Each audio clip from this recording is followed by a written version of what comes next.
ರಾಜ್ಯಾದ್ಯಂತ ಭಾರೀ ಸಂಚಲನಕ್ಕೆ ಕಾರಣವಾಗಿದ್ದ ರೇಣುಕಾಸ್ವಾಮಿ ಕೊಲೆ ಪ್ರಕರಣ ಇದೀಗ ಮತ್ತೊಂದು ಮಜಲನ್ನು ಪಡ್ಕೊಂಡಿದೆ. ಕೊಲೆ ಪ್ರಕರಣದಲ್ಲಿ ಸೆರೆಮನೆ ಸೇರಿರತಕ್ಕಂಥ ದರ್ಶನ್ ಜೈಲು ಹಕ್ಕಿಯಾಗಿ 2 ತಿಂಗಳು ಕಳೆದೋಯ್ತು. ಆದರೆ ದರ್ಶನ್ ಜೈಲಿನಲ್ಲಿ ವೈಭೋಗದ ಜೀವನವನ್ನು ನಡೆಸ್ತಾ ಇದ್ದಾರೆ, ಬಿಂದಾಸ್ ಆಗಿ ಕಾಲ ಕಳೀತಾ ಇದ್ದಾರೆ. ದರ್ಶನ್ಗೆ ಜೈಲಿನಲ್ಲಿ ರಾಜಾತಿಥ್ಯ ಸಿಗ್ತಾ ಇದೆ. ದರ್ಶನ್ ಸೆರೆಮನೆಯಲ್ಲಿ ಅರಮನೆಯಂತೆ ದಿನವನ್ನು ದೂಡ್ತಾ ಇದ್ದಾರೆ. ಒಂದು ಕೈಯಲ್ಲಿ ಸಿಗರೇಟು, ಮತ್ತೊಂದು ಕೈಯಲ್ಲಿ ಕಾಫಿ ಮಗ್ಗು. ಇದನ್ನು ಹಿಡಿದು ರೆಸಾರ್ಟ್ನಲ್ಲಿ ಹೆಂಗೆ ಕಾಲ ಕಳೀತಾರೋ ಆ ರೀತಿ ರಾಜ ವೈಭೋಗವನ್ನು ಅನುಭವಿಸ್ತಾ ಇದ್ದಾರೆ. ಅದರ ಜೊತೆಗೆ ರೌಡಿ ಶೀಟರ್ಗಳ ಜೊತೆ ಬಿಂದಾಸ್ ಆಗಿ ಮಾತುಕತೆ, ವಿಡಿಯೋ ಕಾಲ್ ಎಲ್ಲ ವೈರಲ್ ಆಗ್ತಾ ಇದೆ. ಇದಕ್ಕೆ ಸಂಬಂಧಪಟ್ಟ ರಿಪೋರ್ಟ್ ಇದೆ, ನೋಡೋಣ ಬನ್ನಿ. ಜೈಲಲ್ಲಿ ಭೂಪತಿಯ ಫುಲ್ ಬಿಂದಾಸ್ ಲೈಫ್, ಪರಪ್ಪನಗ್ರಹಾರದಲ್ಲಿ ಪೊರ್ಕಿಯ ರಾಜವೈಭೋಗ, ದಾಸನಿಗೆ ರಾಜಾತಿಥ್ಯ, ಸೆರೆಮನೆಯಲ್ಲ ಅರಮನೆ. ಎಸ್, ಇದೊಂದು ಫೋಟೋ. ಇದೇ ಒಂದು ಫೋಟೋ ಕಿಲ್ಲಿಂಗ್ ಸ್ಟಾರ್ ದರ್ಶನ್ ಜೈಲಲ್ಲಿ ಹೆಂಗೆ ದಿನ ದೂಡ್ತಾ ಇದ್ದಾರೆ ಅನ್ನೋದಕ್ಕೆ ಉತ್ತರ ಕೊಡುತ್ತೆ. ದಾಸನಿಗೆ ಪರಪ್ಪನಗ್ರಹಾರದಲ್ಲಿ ಯಾವ ಮಟ್ಟದ ಸೇವೆ ಸಿಗ್ತಾ ಇದೆ ಅಂತ ತಿಳಿಯುತ್ತೆ. ಈ ಒಂದು ಫೋಟೋ ನೋಡಿದ್ರೆ ಸಾಕು, ಕೊಲೆ ಮಾಡಿದ ಕಿಂಚಿತ್ ಪಶ್ಚಾತ್ತಾಪ ಮುಖದಲ್ಲಾಗ್ಲಿ ಅವರ ಬಾಡಿ ಲ್ಯಾಂಗ್ವೇಜ್ ನಲ್ಲಾಗ್ಲಿ ಕಾಣಿಸ್ತಾ ಇಲ್ಲ. ರಾಜ್ಯದಲ್ಲಿ ಭಾರಿ ಸಂಚಲನ ಹಾಗೂ ದಿಗ್ಭ್ರಮೆ ಮೂಡಿಸಿದ್ದ ರೇಣುಕಾಸ್ವಾಮಿ ಕೊಲೆ ಕೇಸ್ನ ತನಿಖೆ ಮುಕ್ತಾಯ ಹಂತದಲ್ಲಿದೆ. ಇನ್ನೇನು ಪೊಲೀಸರು ಚಾರ್ಜ್ ಶೀಟ್ ಸಲ್ಲಿಸಬೇಕು. ದರ್ಶನ್ ಅಂಡ್ ಗ್ಯಾಂಗ್ ಮಾಡಿದ ಕೊಲೆ ಪ್ರಕರಣ ಎಲ್ಲರನ್ನ ದಿಗ್ಭ್ರಾಂತರನ್ನಾಗಿಸಿತ್ತು. ದರ್ಶನ್ ಜೈಲ್ ಸೇರಿ 2 ತಿಂಗಳಾಗಿದೆ. ಜೈಲ್ ಸೇರಿ ದರ್ಶನ್ ಪ್ರಾಯಶ್ಚಿತ ಅನುಭವಿಸ್ತಾ ಇದ್ದಾರೆ. ಜೈಲೂಟ ಸೇರ್ತಾ ಇಲ್ಲ ಅಂತೆಲ್ಲ ಇತ್ತು. ಆದ್ರೆ ಇದೊಂದು ಫೋಟೋನೇ ಹೇಳುತ್ತೆ ದರ್ಶನ್ಗೆ ಅದ್ಯಾವುದು ಇಲ್ಲ ಅಂತ. ಕೊಲೆ ಕೇಸ್ನಲ್ಲಿ ಜೈಲು ಸೇರಿದ ದರ್ಶನ್ಗೆ ಪಶ್ಚಾತ್ತಾಪವೇ ಇಲ್ಲ ಅನ್ನೋದು ಇದೊಂದು ಫೋಟೋ ಸಾರಿ ಹೇಳುತ್ತೆ. ದರ್ಶನ್ ಪರಪ್ಪನಗ್ರಹಾರದಲ್ಲಿ ಬಿಂದಾಸ್ ಲೈಫ್ ಕಳೀತಾ ಇದ್ದಾರೆ. ಜೈಲಲ್ಲಿ ರಾಜವೈಭೋಗದ ಜೀವನ ಕಳೀತಾ ಇದ್ದಾರೆ. ವಿಚಾರಣಾಧೀನ ಕೈದಿ ದರ್ಶನ್ಗೆ ಪರಪ್ಪನಗ್ರಹಾರ ಜೈಲಲ್ಲಿ ರಾಜ ಮರ್ಯಾದೆ ಕೊಡ್ಲಾಗ್ತಾ ಇದೆ. ದರ್ಶನ್ಗೆ ಸೆರೆಮನೆ ಅಲ್ಲ, ಅದು ಅವರ ಪಾಲಿಗೆ ಅರಮನೆ ಅಂತಾಗಿದೆ. ಸಿಗರೇಟ್ ಸೇತ್ತ ಗಾರ್ಡನ್ ಏರಿಯಾದಲ್ಲಿ ರೌಡಿ ಶೀಟರ್ಗಳ ಜೊತೆಗೆ ಹರಟೆ ಹೊಡಿತಾ ಇರುವ ದರ್ಶನ್ ಫೋಟೋ ವೈರಲ್ ಆಗಿರೋದು ದೊಡ್ಡ ಚರ್ಚೆಗೆ ಕಾರಣ ಆಗಿದೆ. ಒಂದ್ ಕೈಯಲ್ಲಿ ಸಿಗರೇಟು, ಮತ್ತೊಂದರಲ್ಲಿ ಕಾಫಿ ಮಗ್ಗು. ಸ್ಮೈಲ್ ಕೊಡ್ತಾ ರೌಡಿ ಶೀಟರ್ ಜೊತೆಗೆ ದರ್ಶನ್ ಹರಟೆ.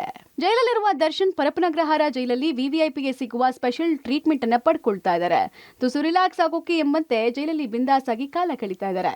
4 ಚೇರು, 1 ಟೀಪಾಯ್, ರೌಡಿ ಶೀಟರ್ಗಳ ಜೊತೆಗೆ ಸ್ಮೈಲ್ ಕೊಡ್ತಾ ಒಂದ್ ಕೈಯಲ್ಲಿ ಕಾಫಿ ಕಪ್, ಮತ್ತೊಂದ್ ಕೈಯಲ್ಲಿ ಸಿಗರೇಟ್ ಹಿಡಿದು ಹರಟೆ ಹೊಡಿತಾ ಇದ್ದಾರೆ. ಪರಪ್ಪನಗ್ರಹಾರ ಜೈಲಲ್ಲಿ ರೌಡಿ ಶೀಟರ್ ವಿಲ್ಸನ್ ಗಾರ್ಡನ್ ನಾಗ, ಕುಳ್ಳ ಸೀನಾ ಹಾಗೂ ದರ್ಶನ್ ಆಪ್ತ A11 ನಾಗರಾಜ್ ಜೊತೆಗೆ ಕೂತು ಟೈಮ್ ಪಾಸ್ ಮಾಡ್ತಿದ್ದಾರೆ. ದರ್ಶನ್ಗೆ ರೆಡ್ ಕಾರ್ಪೆಟ್, 5 ಸ್ಟಾರ್ ಹೋಟೆಲ್ ಸೌಭಾಗ್ಯ, ವಿಗ್ಗಿಲ್ಲದ ತಲೆ, ನಗುಮುಖ, ಬಿಂದಾಸ್ ಮಾತು. ದರ್ಶನ್ ಜೈಲು ಸೇರಿದ ಬಳಿಕ ವಿಗ್ ತೆಗೆದಿದ್ದು ಅದೇ ಗತ್ತು, ಅದೇ ದೌಲತ್ನಲ್ಲಿ ಬಿಂದಾಸ್ ಆಗಿ ಮಾತುಕತೆ ಮಾಡಿದ್ದಾರೆ. ಈ ಫೋಟೋವನ್ನು ನೋಡಿದ್ರೆ ದರ್ಶನ್ಗೆ ಜೈಲಲ್ಲಿ ರೆಡ್ ಕಾರ್ಪೆಟ್ ಹಾಸಿದ್ರ, ಕೊಲೆ ಆರೋಪಿ ಸೇವೆಗೆ ಜೈಲಧಿಕಾರಿಗಳು ನಿಂತಿದ್ದಾರ ಅನ್ನೋ ಪ್ರಶ್ನೆ ಮೂಡಿದೆ. ಮನೆ ಊಟ ಒಗ್ತಾ ಇಲ್ಲ, ಆರೋಗ್ಯ ಸಮಸ್ಯೆ ಆಗ್ತಾ ಇದೆ, ಮನೆ ಊಟ ಬೇಕು ಅಂತ ದರ್ಶನ್ ಅರ್ಜಿ ಹಾಕಿದ್ರು. ಆದ್ರೆ ಪಬ್ಲಿಕ್ ಟಿವಿಗೆ ಸಿಕ್ಕಿರೋ ಈ ಫೋಟೋವನ್ನು ಗಮನಿಸಿದ್ರೆ ದರ್ಶನ್ಗೆ ಎಲ್ಲ ಸೌಲಭ್ಯ ಸಿಗ್ತಾ ಇದೆ ಅನ್ನೋದು ಸ್ಪಷ್ಟವಾಗ್ತಿದೆ. ಅಮಾಯಕ ಜೀವ ತೆಗೆದ್ರು ಪಶ್ಚಾತ್ತಾಪವಿಲ್ಲದೆ ಜೈಲಲ್ಲಿ ಬಿಂದಾಸ್ ಆಗಿದ್ದಾರೆ ಅನ್ನೋದಕ್ಕೆ ಈ ಫೋಟೋನೇ ಸಾಕ್ಷಿ. ಜೈಲಲ್ಲಿ ದರ್ಶನ್ ವೈಭೋಗ, 108 ವ್ಯವಸ್ಥೆ, ಜೈಲಿಂದಲೇ ಆಪ್ತರಿಗೆ ವಿಡಿಯೋ ಕಾಲ್. ದರ್ಶನ್ ಕಳೆದ 2 ತಿಂಗಳಿಂದ ಪರಪ್ಪನಗ್ರಹಾರ ಜೈಲಲ್ಲಿ ಕಂಬಿ ಎಣಿಸ್ತಾ ಇದ್ದಾರೆ. ದಾಸನ ಜೈಲುವಾಸ ಕಷ್ಟಕರವಾಗಿದೆ ಅಂತ ಇಷ್ಟ ದಿನ ಊಹಿಸಲಾಗಿತ್ತು. ಆದ್ರೆ ಈಗ ಒಂದೊಂದೇ ಶಾಕಿಂಗ್ ವಿಚಾರಗಳು ಹೊರ ಬರ್ತಾ ಇದೆ. ಕೊಲೆ ಆರೋಪ ಹೊತ್ತಿರುವ ದರ್ಶನ್ಗೆ ಪರಪ್ಪನಗ್ರಹಾರ ಜೈಲಲ್ಲಿ 5 ಸ್ಟಾರ್ ಹೋಟೆಲ್ ರೀತಿ ಸಕಲ ಸೌಕರ್ಯಗಳು ಸಿಗ್ತಾ ಇದೆ ಎಂಬುದಕ್ಕೆ ಮತ್ತೊಂದು ಸಾಕ್ಷಿ ಸಿಕ್ಕಿದೆ. ಎಸ್, ಸ್ಪೆಷಲ್ ಬ್ಯಾರಕ್ನಲ್ಲಿ ದರ್ಶನ್ಗೆ ವಿಡಿಯೋ ಕಾಲ್ ಸೌಲಭ್ಯವನ್ನ ಕೊಡಲಾಗಿದೆ. ಅದಕ್ಕೆ ಸಾಕ್ಷಿಯಾಗಿರುವ ವಿಡಿಯೋ ಈಗ ವೈರಲ್ ಆಗಿದೆ. ದರ್ಶನ್ ಜೈಲಿನಲ್ಲಿ ಬಿಂದಾಸ್ ಲೈಫ್ ನಡೆಸ್ತಾ ಇದ್ದಾರೆ ಅನ್ನೋದಕ್ಕೆ ಈ ವಿಡಿಯೋ ಕೂಡ ಸಾಕ್ಷಿ. 25 ಸೆಕೆಂಡ್ಗಳ ವಿಡಿಯೋ ಕಾಲ್ ದೃಶ್ಯ ಫುಲ್ ವೈರಲ್ ಆಗಿದೆ. ವ್ಯಕ್ತಿಯೊಬ್ಬರ ಜೊತೆಗೆ ದರ್ಶನ್ ಅವರು ವಿಡಿಯೋ ಕಾಲ್ ನಲ್ಲಿ ಮಾತಾಡಿದ್ದಾರೆ. ಜೈಲಲ್ಲಿರುವ ಬೇರೊಬ್ಬ ಕೈದಿಯ ಮೊಬೈಲ್ ಬಳಸಿ ವಿಡಿಯೋ ಕಾಲ್ ಮಾಡಿರುವ ಸಾಧ್ಯತೆ ಇದೆ. ಆಪ್ತರೊಬ್ಬರ ಜೊತೆಗೆ ವಿಡಿಯೋ ಕಾಲ್ ನಲ್ಲಿ ದರ್ಶನ್ ಮಾತಾಡಿದ್ದಾರೆ. ಊಟ ಆಯ್ತಾ, ನಾನು ಆರಾಮಾಗಿದ್ದೀನಿ ಅಂತ ಮಾತುಕತೆ ನಡೆಸಲಾಗಿದೆ. ಅಂದಹಾಗೆ ವಿಡಿಯೋದಲ್ಲಿ ವಿಡಿಯೋ ಕಾಲ್ ಮಾಡೋ ವೇಳೆ ದರ್ಶನ್ ಜೊತೆಯಲ್ಲಿರುವುದು ಬಾಣಸ್ವಾಡಿ ರೌಡಿ ಶೀಟರ್ ಧರ್ಮ.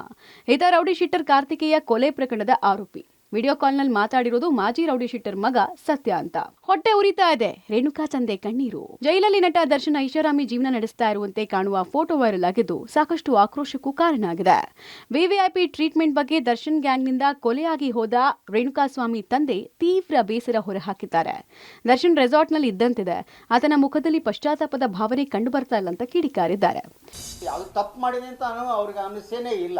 ಜೈಲಿನಲ್ಲಿ ಇದ್ದಾರೆ ಇಲ್ಲ ಅನ್ನೋ ಭಾವನೆ ಬರ್ತಾ ಇದೆ. ಜೈಲಿನಲ್ಲಿ ಯಾವ ರೀತಿ ಎಲ್ಲ ಸಾಮಾನ್ಯ ಕೈದಿಗಳಿಗೆ ಕೊಡ್ತಾರೆ ಆ ರೀತಿ ಇರಬೇಕವೇನ. ಇದು ನನಗೂ ಫೋಟೋ ಏನಂದರೆ ನಮ್ಮ ಸ್ನೇಹಿತರು ತೋರಿಸಿದ್ರು, ಅದು ಭಾಳ ಆಶ್ಚರ್ಯ ಅನ್ನಿಸ್ತದೆ. 4 ಜನ ಕುರ್ಚಿ ಮೇಲೆ ಕೂತ್ಕೊಂಡು ಸಿಗರೇಟು ಚಾ ಹಿಡಿದು ಎಲ್ಲಿ ಅತಿಥಿ ಗೃಹದಲ್ಲಿ ಕೂತಿದ್ದಾರೆ. ಜೈಲು ಅತಿಥಿ ಗೃಹ ಗೊತ್ತಾಗ್ತಾ ಇಲ್ಲ, ರೆಸಾರ್ಟ್ನಲ್ಲಿ ಕೂತ್ಕೊಂಡ್ರೆ ಗೊತ್ತಾಗ್ತಾ ಇಲ್ಲ. ಜೈಲಲ್ಲಿ ಈ ರೀತಿಯಾಗಿ ಎಲ್ಲ ನಡೆಯೋದು ಖಂಡಿತವಾಗಿಯೂ ಕೂಡ ತಪ್ಪು. ಈ ಫೋಟೋ ಸರ್ಕಾರ ಮತ್ತು ಜೈಲು ಅಧಿಕಾರಿಗಳ ಮೇಲೆ ಬೇರೆಯದ್ದೇ ಪರಿಣಾಮ ಬೀರಲಿದೆ ಅಂತ ನಿವೃತ್ತ ಪೊಲೀಸ್ ಅಧಿಕಾರಿ ಎಸ್.ಕೆ. ಉಮೇಶ್ ಬೇಸರ ವ್ಯಕ್ತಪಡಿಸಿದ್ದಾರೆ. ಗ್ಯಾಂಗ್ಸ್ಟರ್ಗಳ ಜೊತೆ ಗ್ಯಾಂಗ್ ಕಟ್ಕೊಂಡು ಕೂತ್ಕೊಂಡ್ರೆ ಜನ ಏನಂತಾರೆ, ನೀನು ಬದಲಾವಣೆ ಆಗಿದ್ಯಾ, ನೀನು ಖಂಡಿತವಾಗ್ಲೂ ನಿನ್ನ ಮೇಲೆ ಒಳ್ಳೆ ಅಭಿಪ್ರಾಯ ಬರುವುದಿಲ್ಲ, ನೀನು ಏನೇ ಇರ್ಬೋದು, ನೀನು ಯಾವ ಆ್ಯಕ್ಟರ್ ಆಗಿರ್ಬೋದು, ನೀನು ಎಷ್ಟೇ ಇನ್ಫ್ಲೂಯೆನ್ಸ್ ಮಾಡಿಬಿಡ್ಬೋದು, ಆದರೆ ಮನುಷ್ಯನ ಮನಸ್ಥಿತಿ ಎನ್ನುವಂಥದ್ದು ಇರ್ತದಲ್ಲ, ಅದು ಬದಲಾವಣೆ ಆಗಬೇಕು. ಟೀಕೆ ಆಕ್ರೋಶದ ಬೆನ್ನಲ್ಲೇ ಪರಪ್ಪನಗ್ರಹಾರ ಜೈಲಧಿಕಾರಿಗಳು ಎಚ್ಚೆತ್ತುಕೊಂಡಂತೆ ವರ್ತಿಸಿದ್ದಾರೆ. ಬ್ಯಾರಕ್ ಹೊರಗಿದ್ದ ಎಲ್ಲಾ ವಿಚಾರಣಾಧೀನ ಕೈದಿಗಳನ್ನ ಅವರವರ ಸೆಲ್ಗಳಿಗೆ ಕಳಿಸಿದ್ದಾರೆ. ಕ್ಯಾಂಟೀನ್, ಬಾತ್ರೂಂಗಳಲ್ಲಿ ಅಕ್ರಮವಾಗಿ ಇರಿಸಿದ್ದ ಎಲ್ಲಾ ನಿಷೇಧಿತ ವಸ್ತುಗಳನ್ನು ಹುಡುಕಿ ವಶಕ್ಕೆ ಪಡೆದಿದ್ದಾರೆ. ಈ ಬಗ್ಗೆ ಆಂತರಿಕ ತನಿಖೆಗೆ ಕಾರಾಗೃಹ ಡಿಜಿಪಿ ಆದೇಶವನ್ನು ಹೊರಡಿಸಿದ್ದಾರೆ. ಹಣ ಇರುವ ಕೈದಿಗಳಿಗೆ ಪರಪ್ಪನಗ್ರಹಾರ ಜೈಲಲ್ಲಿ ರಾಜಾತಿಥ್ಯ ನೀಡಲಾಗುತ್ತಾ ಎಂಬ ಅನುಮಾನಕ್ಕೆ ಈ ಫೋಟೋ ಮತ್ತು ವಿಡಿಯೋ ಪುಷ್ಟಿ ಕೊಡ್ತಾ ಇದೆ. ಜೈಲಲ್ಲಿ ಅಧಿಕಾರಿಗಳಿಂದ ಕಾನೂನು ಉಲ್ಲಂಘನೆ ಆಗಿರುವುದು ಸ್ಪಷ್ಟವಾಗಿದೆ. ಇಷ್ಟು ದಿನ ದರ್ಶನ್ ಕೊಲೆ ಕೇಸ್ನಲ್ಲಿ ಪಶ್ಚಾತ್ತಾಪ ಪಡ್ತಿದ್ದಾರೆ ಅಂತ ಕೆಲವರು ಹೇಳಿದ್ರು. ಆದರೆ ಈಗ ವೈರಲ್ ಆದ ವಿಡಿಯೋ ಮತ್ತು ಫೋಟೋ ನೋಡಿದ್ರೆ ಅವರಿಗೆ ಯಾವುದೇ ಪಶ್ಚಾತ್ತಾಪ ಕಾಡ್ತಾ ಇಲ್ಲ ಅನ್ನೋದು ಸ್ಪಷ್ಟ. Crime bureau, public TV.